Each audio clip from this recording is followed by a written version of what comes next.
அனைவருக்கும் அன்பான வணக்கங்கள். இது மகா பெரியவா சொன்னது யூடியூப் சேனல். 15/11/2024 ஐப்பசி மாதத்து மகா பௌர்ணமி.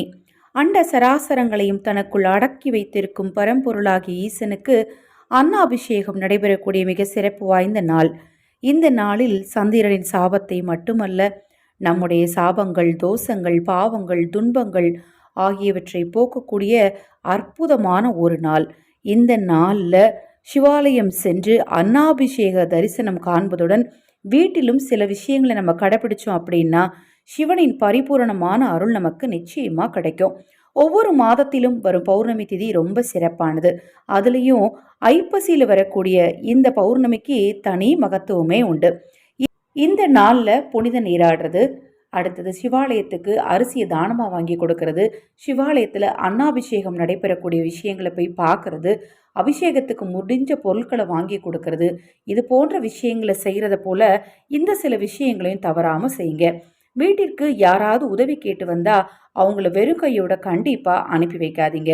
அதிலும் குறிப்பாக பசின்னு வர்றவங்களுக்கு உணவு இல்லை அப்படிங்கிற வார்த்தையை இந்த ஐப்பசி அன்னாபிஷேக நாளில் மறந்தும் கூட சொல்லிடாதீங்க.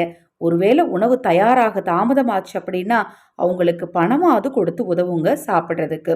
யாரையுமே இந்த நாளில் கடினமான வார்த்தைகளை சொல்லி பேசுறதையும் அவமதிக்கிறதையும் கண்டிப்பாக தவிர்த்திடுங்க.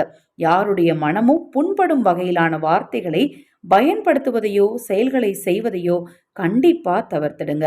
அசைவ உணவுகளை தவிர்த்து சைவ உணவுகளை மட்டுமே சாப்பிடுங்க. போதை தரக்கூடிய மது, புகையிலை போன்ற பொருட்களை கண்டிப்பாக தவிர்க்கணுங்க. ஐப்பசி பௌர்ணமி அன்று வெள்ளி பாத்திரங்கள் போன்ற விலை உயர்ந்த பொருட்களையும் பால் சார்ந்த பொருட்களையும் நாம் எக்காரணத்திற்கொண்டும் தானமாகவோ கடனாகவோ கொடுக்கக்கூடாது. அதை போல அரிசியை எக்காரணத்து கொண்டும் இந்த நாளில் கடனாக வாங்காதீங்க. வாங்கினீங்க அப்படின்னா உங்களுக்கு சந்திர தோஷம் உண்டாகும். வீட்டுடைய எந்த பகுதியையும் இருளாகவோ அசுத்தமாகவோ வச்சிருக்காதீங்க. இது பெருமாளுக்கு உரிய நாள் என்பதால் அவருடன் மகாலட்சுமியும் வீட்டிற்கு வருவார் என்பது ஐதீகத்தில் சொல்லப்படுது. இந்த நாளில் தவறாமல் உங்கள் வீட்டில் தீபம் ஏற்றுங்க. இப்போ நான் சொன்ன தகவல் கண்டிப்பாக உங்களுக்கு பயனுள்ளதாக இருக்கும்னு நினைக்கிறேன். இது போன்ற எண்ணற்ற ஆன்மீக தகவல்களை தெரிந்து கொள்ள நமது சேனலை சப்ஸ்கிரைப் பண்ணிக்கோங்க.